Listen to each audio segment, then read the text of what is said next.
Hello everyone. इस video में हम फ्री बॉडी डायग्राम के बारे में पढ़ेंगे। इसको हम एफबीडी कहते हैं। तो फ्री बॉडी डायग्राम में क्या करते हैं हम लोग, जैसे एक थर्ड लॉ के एग्जांपल में पढ़ा था कि हॉर्स कार्ड जो प्रॉब्लम थी वहां पे फ्री बॉडी डायग्राम बना था। तो उसमें हम क्या करते हैं, उसमें लगने वाले फोर्सेस के बारे में पढ़ते हैं कि उसमें कैसे कैसे फोर्स लग रहे हैं और कहाँ लग रहे हैं। तो इससे हम न्यूमेरिकल्स को सॉल्व करते हैं। तो फ्री बॉडी डायग्राम के लिए हमें पता होना चाहिए कि किसी बॉडी पे कैसे फोर्सेस लगते हैं और किस डायरेक्शन में वो फोर्स लगते हैं। तो फोर्स एक्ट्स ऑन एफबीडी। तो इसमें सबसे पहला फोर्स है वेट। सबसे पहला नंबर है वेट। वेट तो अगर हमने किसी फ्री बॉडी डायग्राम में वेट को रिप्रेजेंट करना है, वेट फोर्स को बताना है कि वो कहां लग रहा है, तो ये होता है हमेशा डाउनवर्ड डायरेक्शन में लगता है और ग्राउंड के परपेंडिकुलर होता है। Always acts downward direction, always acts downward direction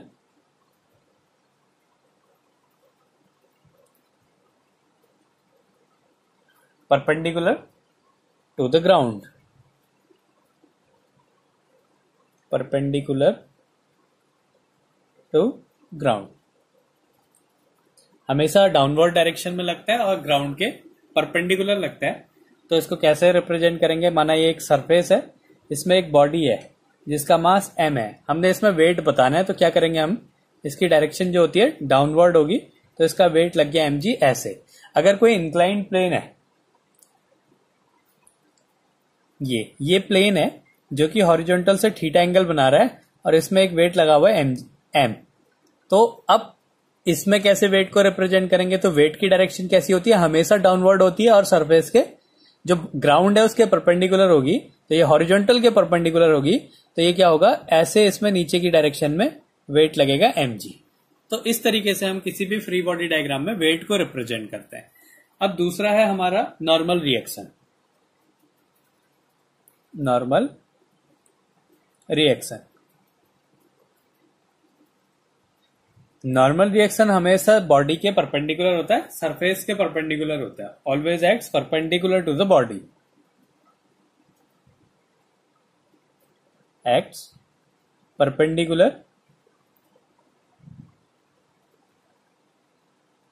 to the body. हमेशा कैसा होता है, उस बॉडी के परपेंडिकुलर होता है। तो यही दो अगर बॉडी हैं, ऐसी केसेस हैं, तो इसमें जो नॉर्मल रिएक्शन है वो ऐसे बॉडी के परपेंडिकुलर, तो इसको R से भी रिप्रेजेंट करते हैं और N से भी रिप्रेजेंट करते हैं। ऐसे ही कोई अगर इंक्लाइंड प्लेन है,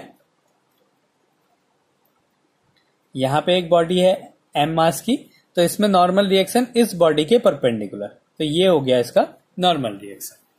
तो इस तरीके से हम नॉर्मल रिएक्शन को रिप्रेजेंट करते हैं। इसके बाद अगला नंबर है टेंशन, कि टेंशन को हम कैसे रिप्रेजेंट करेंगे। थर्ड है टेंशन। हम अगर किसी बॉडी को किसी स्ट्रिंग से या किसी रस्सी से बांधते हैं तो उसमें क्या होता है, टेंशन लगता है। तो वो हमेशा एक पुल होता है, ये जहां पे भी बॉडी होगी उसके ऑपोजिट लगेगा, तो it is always a pull.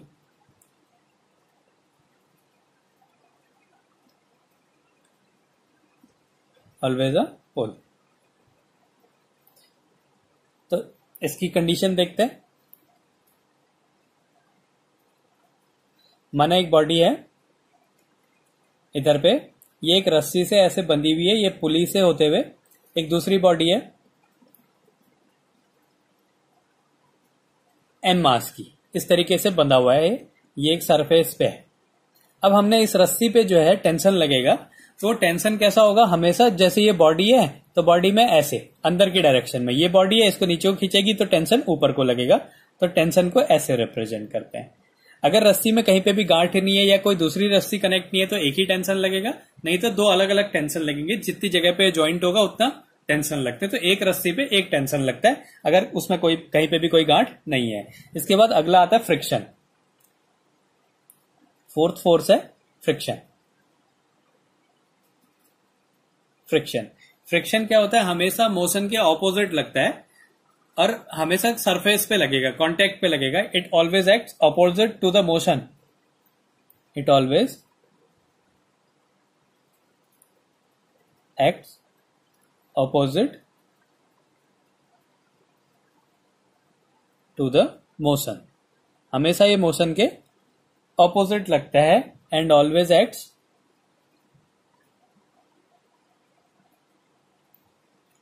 In contact of two surfaces, contact of two surfaces.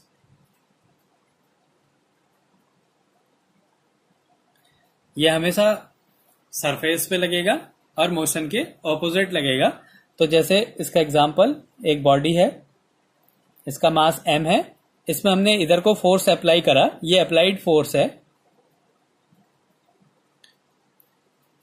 और एक ये सरफेस है। अगर बॉडी की मोशन की डायरेक्शन ये होगी तो इसमें जो फ्रिक्शन है वो इस सरफेस में लगेगा ऑपोजिट डायरेक्शन में। मोशन इस डायरेक्शन में हो रहा है तो फ्रिक्शन इस डायरेक्शन में लगेगा। तो फ्रिक्शन को ऐसे रिप्रेजेंट करते हैं। तो ये मेन फोर्सेस हैं। ये वेट हमेशा डाउनवर्ड लगता है, परपेंडिकुलर होता है सरफेस के।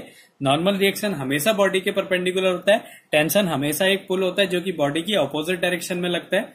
फ्रिक्शन क्या होता है, हमेशा सरफेस पे लगता है, कॉन्टेक्ट पे, और ये मोशन के ऑपोजिट होता है। अब इसके बाद इसका एक एग्जाम्पल करते हैं। एक पुली सिस्टम है, ये एक पुली है, इसमें दोनों साइड दो वेट लगे हुए हैं। एक बॉडी यहां पे लगी हुई है, इसका मास है m2, और एक बॉडी यहां लगी हुई है, इसका मास है m1। ये एक पुली से जो है दो वेट ऐसे लगे हुए हैं और ये एक स्ट्रिंग से लगा हुआ है। अब हमने क्या करना है, इसमें टेंशन और इसका एक्सेलरेशन और टेंशन फाइंड करना है। और यहां पे कंडीशन ये है कि जो m1 है वो m2 से बड़ा है, m1 is greater than m2, ये कंडीशन है हमारी। तो अगर m1 बड़ा है तो क्या होगा, बॉडी नीचे को ऐसे गिरेगी a एक्सेलरेशन से। अगर इस बॉडी का एक्सेलरेशन a है तो ये a एक्सेलरेशन से ऊपर जाएगी। तो हमने क्या करना है, इस बॉडी का ये इस सिस्टम में एक्सेलरेशन और टेंशन फाइंड करना है। ये फिक्स है ऊपर से, फाइंड एक्सेलरेशन एंड टेंशन।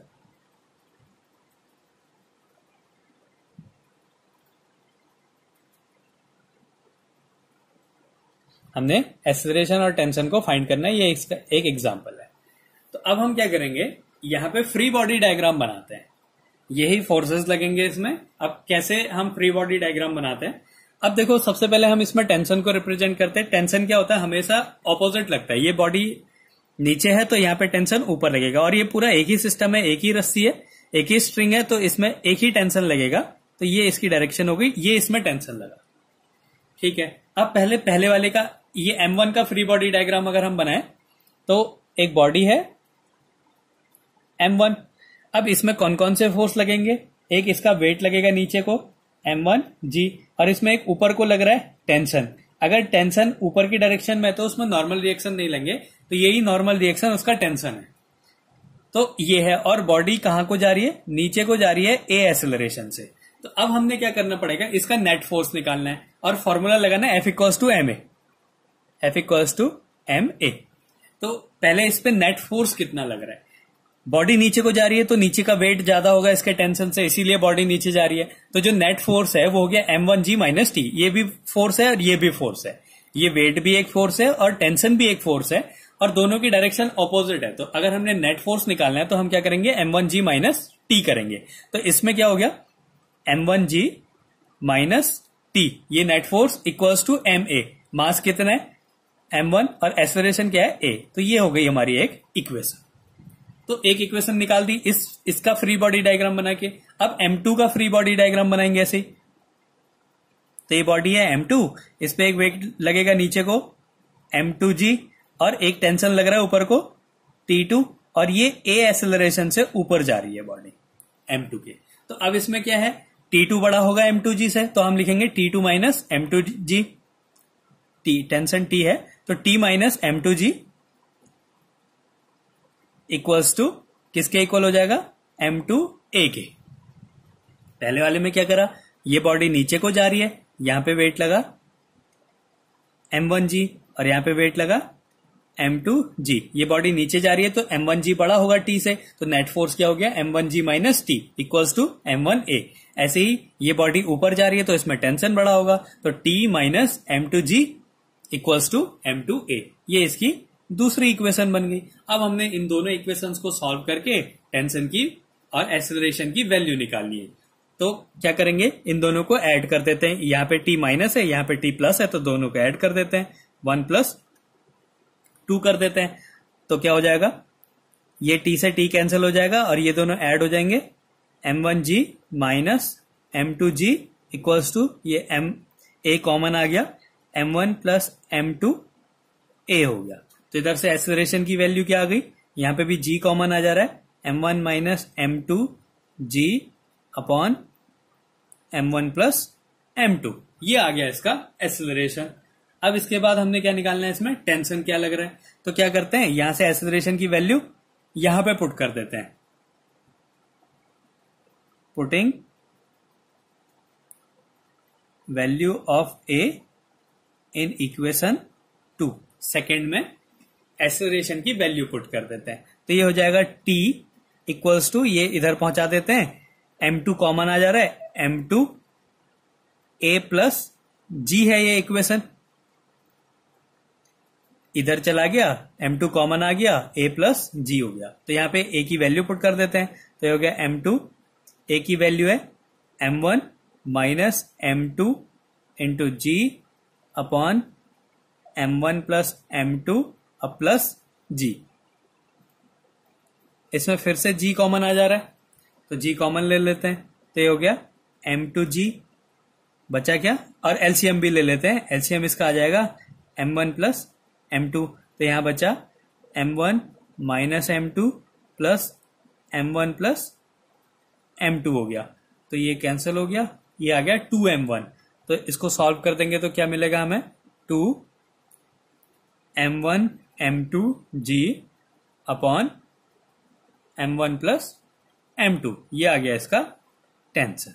तो इसी तरीके से हमने क्या करना है, फ्री बॉडी डायग्राम अगर हम बना लेते हैं तो फ्री बॉडी डायग्राम कैसे बनाएंगे, ये वैल्यूज अगर हमें पता होंगी तब हम फ्री बॉडी डायग्राम को बना सकते हैं। तो हमने क्या करना है, फ्री बॉडी डायग्राम बनाना है, उसमें अलग अलग जो भी फोर्सेस लग रहे हैं इसके अकॉर्डिंग उसकी डायरेक्शन बनानी है। फिर क्या करना है, उसका नेट फोर्स जो है F = ma लग देना है, F की जगह नेट फोर्स इक्वल्स टू वो बॉडी का मास इनटू एक्सेलरेशन। तो पहले वाले केस में क्या था, बॉडी नीचे को जा रही थी तो M1G minus T equals to ma हो गया, और दूसरे वाले केस में बॉडी ऊपर जा रही थी तो T minus M2G equals to M2A हो गया। और एक ही स्ट्रिंग से ये कनेक्ट है तो जो एक्सेलरेशन होगा वो सेम होगा, जितने एक्सेलरेशन से ये नीचे जाएगी उतने ही एक्सेलरेशन से ये ऊपर जाएगी। तो इस तरीके से हमने इसके फ्री बॉडी डायग्राम बना के उन दोनों इक्वेशंस को सॉल्व कर देना है, इससे हम इसकी वैल्यू को फाइंड कर लेते हैं।